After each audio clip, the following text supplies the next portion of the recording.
Hi, and welcome. You're listening to the X22 Report. My name is Dave, and this is episode 1224A, and today's date is March 9th, 2017, and the title of the episode is Trump Plants Subtle Clues in His Office to Let the Central Bankers Know Their Fate. Let's get into the economic collapse financial news. Now, we're going to head out to Venezuela, and we can see that over the years, the United States government central bankers, the deep state, they've been meddling in Venezuela. They want Venezuela, they want a regime change. They want to take control of their oil reserves. And we see right now that Venezuela, well, the whole thing is completely falling apart. Their cash reserves right now are at a catastrophic low. They're around 10 billion in cash.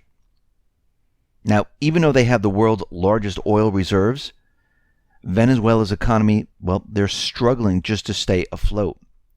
This is why we've seen the food dry up on the shelves, long lines at supermarkets, people fighting over meat.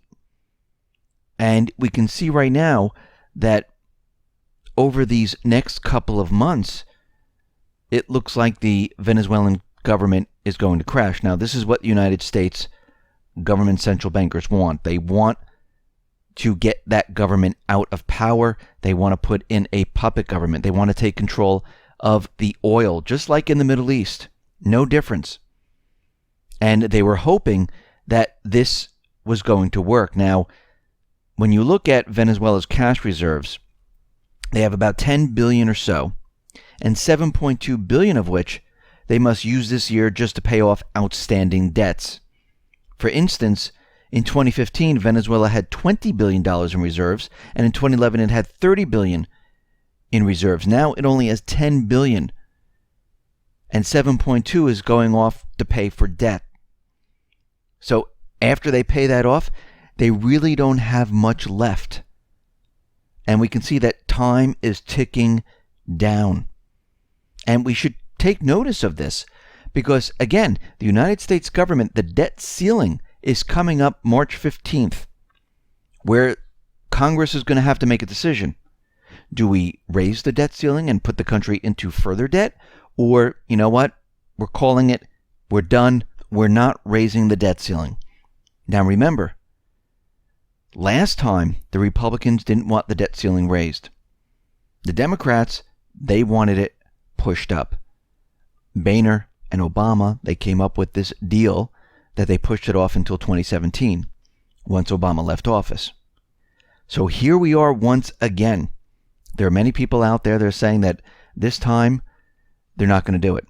They're not going to raise the debt ceiling, which means the United States is going to fall into the category of what Venezuela is going through right now, where we only have a certain cash in reserves, and that cash in reserves is going to run out over time. Now, when we look at this, it's only a couple of months that the United States can survive. So we're going to have to watch this situation very closely because March 15th is going to come. Yes, the debt ceiling won't be raised on March 15th, but we have to wait to see over the next coming weeks, because if we enter April, if we go past the tax season of April 15th and we go into May, I would say at that point, if the debt ceiling is not raised, that is a warning sign to all of you to start ramping. And when I say ramping up, I mean getting as much as you possibly can at that point. That means the collapse is a go. That means that they're not going to raise the debt ceiling. The United States is going to run out of funds. Government workers will be laid off. Programs will be stopped. And this is when we enter a chaotic period. So that is a warning sign to everyone. Remember, the tax receipts have been falling every single year. The federal tax receipts, the money coming into the government. The state tax receipts have also been falling. And we're going to see how much has brought in at this time. because that is the money they're going to use to pay for things. So we're going to have to watch this very, very carefully. And we'll know on April 15th or April 20th what they're planning on doing. We enter May and nothing is done. Well, that should tell you you need to start preparing aggressively, because that means we only have a couple of months. Now, in the retail market, they keep blaming Amazon for what is happening in the brick and mortar stores. Well, it turns out this is not true at all. Now, Moody's is out there. They're saying retailers are on the brink of death. They're saying hundreds of department stores are closing and more are on their way. And we see Brendan Witcher, a retail and e-commerce analyst at research firm Forrester. He completely denies the notion that Amazon can meaningfully explain the flux in retail space. He says it's simply not true. It doesn't make any sense when you look at the actual numbers. And Witcher is referring to the fact that online shopping still makes up less than a tenth of the country's total retail sales, despite doubling in the past 5 years.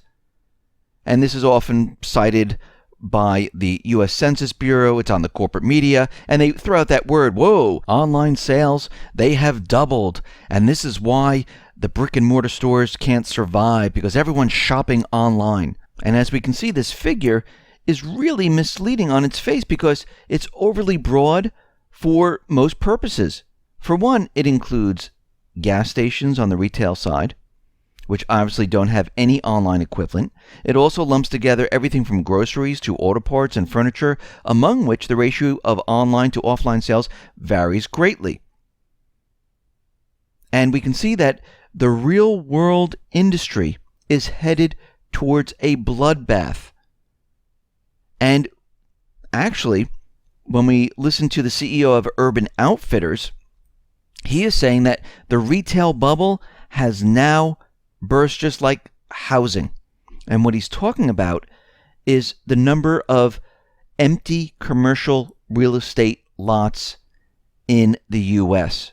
It is gigantic, he says. And it looks like at this point that is the next bubble that is going to pop right now. Now, the bankers are not going to be very happy with Trump, because it looks like Trump, he did promise to restore Glass-Steagall, and it looks like, coming from Sean Spicer, he says that Trump is still committed to restoring Glass-Steagall. And as soon as this was mentioned, the stock market went down a little bit, because the banks, they don't want Glass-Steagall. They like making these speculative investments. And this is what led up to the 2008 crash. This was the start of it. Now, something very interesting in Trump's office. He's leaving subtle clues on what he's going to do with the central bank.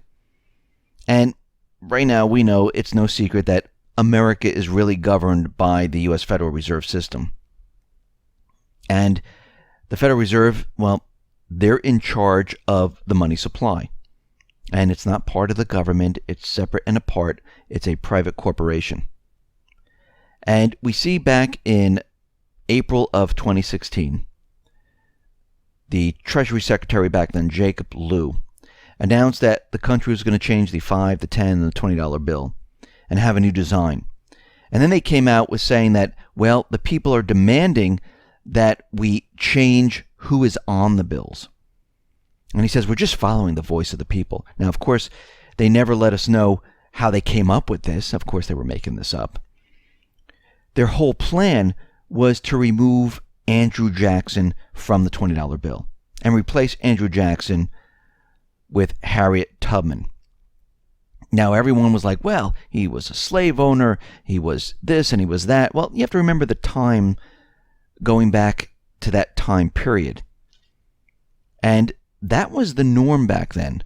And if we start removing all these individuals from history, we wouldn't have any history. not just in the United States, but around the world. Yes, times change. But the real reason why they didn't want Andrew Jackson on the 20 is because he got rid of the central bank, the second bank in the United States. Now, he ran on a campaign slogan where he said, "No bank and Jackson," or "bank and no Jackson." And Trump did something very, very interesting. When he moved into the White House, he put up a portrait of Andrew Jackson. It's right behind him in his office. What does that tell you? That tells you that he's sending a message to the central bankers.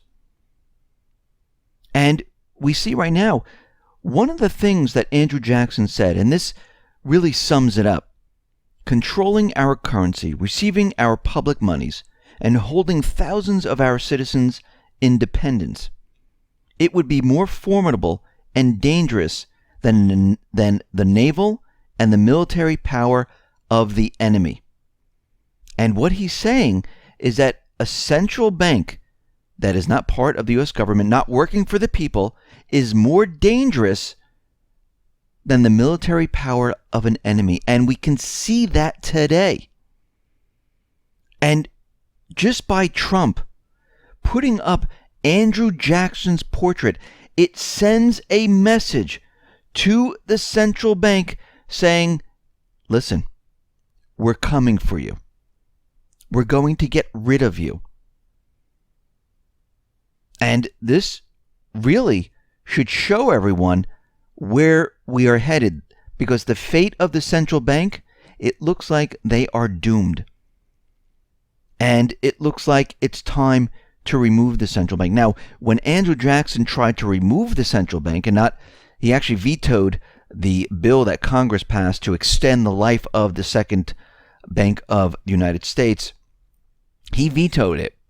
And of course, they tried to assassinate him, because this is what central bankers do. They tried more than once, but they couldn't get to him. Now, again, Trump right now is going up against the deep state. He's sending a message to the central bankers, and we're going to see how far he's going to take this. We're going to look at his actions and see what he does. That doesn't mean the central bank, the deep state's not going to react. Of course they're going to react. They're not just going to lay down and say, hey, no big deal, we don't need it. Now, he doesn't really need Congress to do anything with the central bank. He can just basically say, we're done with it. So just by putting that up in his office, he's actually broadcasting what he's going to do. So what we're looking at right now is this battle between the central bank, the deep state, and the Trump administration. Where this will go, what will happen, well, we don't know at this point. But what we do know is that one way or another, the economy is not going to survive. And we know that Trump has been promising these manufacturing jobs, promising these jobs to be brought back into the U.S. And the way the economy sits right now, it makes no sense. So we know that the central bank is preparing to bring down the economy and point the finger someplace else, because they're going to be raising the rates into a weak economy. This was done back in 1937. The whole thing just came down. Does it mean if they raise rates, it's going to come down in a split second? No.